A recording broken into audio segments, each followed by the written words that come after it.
30 years of hard work, death defining stunts, extraordinary film making, Tom cruise lead యాక్టర్గా ఇదంతా కలిపితేనే machine impossible. Action జానర్ని redefine చేశారు. I mean వేరే action movies ఒక brain రాట్లా ఉండదన్నమాట. ఆడియన్స్ని ఎంత ఎంగేజ్ చేయాలి, ఎంత ఎడ్జ్ ఆఫ్ సీట్లో పెట్టాలి అన్నట్టే ఉంటుంది ఆ సినిమాటోగ్రఫీ కానీ, ఆ యాక్షన్ సీక్వెన్సెస్ డిజైన్ కానీ, కొరియోగ్రఫీ కానీ. అంటే ఎవ్రీ డిపార్ట్మెంట్ హైయెస్ట్ ఫామ్లో పనిచేస్తారు when it comes to Mission Impossible. నా పర్సనల్ ఫేవరెట్ అయితే మ్యూజిక్, ఇప్పటికీ అంతే ఐకానిక్. ఇంత గ్రేట్ ఎందుకంటే ఆ ఒక్క మనిషి వల్ల 62 yearsకి అదే కమిట్మెంట్, అదే హార్డ్ వర్క్. అంటే నా ఒపీనియన్లో టామ్ క్రూజ్ ఒక జస్ట్ యాక్షన్ హీరో, ఒక స్టార్ మాత్రమే కాదు, he's one of the greatest actor ever lived. ఇది మిషన్ ఇంపాసిబుల్ లెగసీ.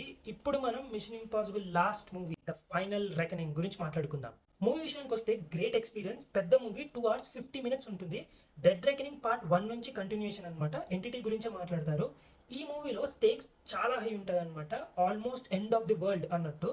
సో మన ఈథన్ హంట్ అండ్ టీమ్ వరల్డ్ని సేవ్ చేశారా లేదా అనేది స్టోరీ.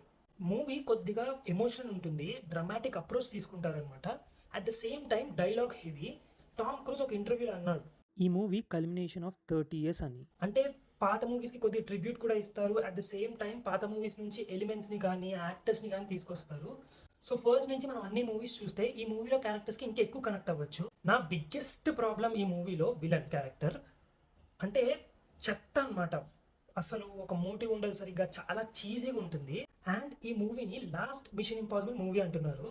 సో నా ఒపీనియన్లో ఈ మూవీలో ఎంత ఎక్కువ వీలైతే అంత యాక్షన్ ఉండాలన్నమాట. యాక్షన్ లేదని కాదు, కానీ మేజర్గా ఓన్లీ 2 యాక్షన్ సీక్వెన్సెస్ ఉన్నాయన్నమాట. అండర్ వాటర్ సీక్వెన్స్ కానీ, ఆ బైప్లేన్ సీక్వెన్స్ కానీ. అండ్ ముందు చెప్పినట్టు యాక్షన్ని రీడిఫైన్ చేసేలా ఉంటాయి ఈ 2 స్టంట్స్. అసలు అండర్ వాటర్ సీక్వెన్స్ అయితే బ్రెత్ టేకింగ్ అనమాట. Edge of seat, literally edge of సీట్లో ఉన్నాను నేను. వాటర్ అంటే భయం ఉన్న వాళ్ళకి అది చుక్కలు చూపెడుతుంది. ఇంకా ప్లేన్ సీక్వెన్స్ అయితే బాబోయ్, అసలు ఆ జీ ఫోర్స్ ఎలా తట్టుకున్నాడు 62 ఏజ్కి. దీని తర్వాత వచ్చే యాక్షన్ మూవీస్ అన్నీ మనకి కామెడీ మూవీస్లా కనబడతాయి అనమాట. అంత స్టాండర్డ్ని పెట్టారు ఈ మూవీస్తో. అంతే, ఆ 2 యాక్షన్ సీక్వెన్సెసే, దానికి మించి యాక్షన్ అన్నట్టుగా ఇంకేం ఉండదు. ముందు చెప్పినట్టుగా డ్రామాటిక్ అప్రోచ్ ఎక్కువ తీసుకుంటుంది మూవీ. కూర్చొని మాట్లాడే సీన్స్ ఎక్కువ ఉంటాయి, ఎక్స్ప్లెనేషన్ సీన్స్ ఎక్కువ ఉంటాయి అనమాట. ఆడియన్స్కి ఎక్స్ప్లెయిన్ చేస్తూనే ఉంటారు మూవీ అంతా. ఓవరాల్గా బాలేదైతే అస్సలు కాదు, one of the great experience. ముందు చెప్పినట్టుగా నేను థియేటర్లోనే చూడాలి ఈ మూవీని, అస్సలు మిస్ అవ్వద్దు.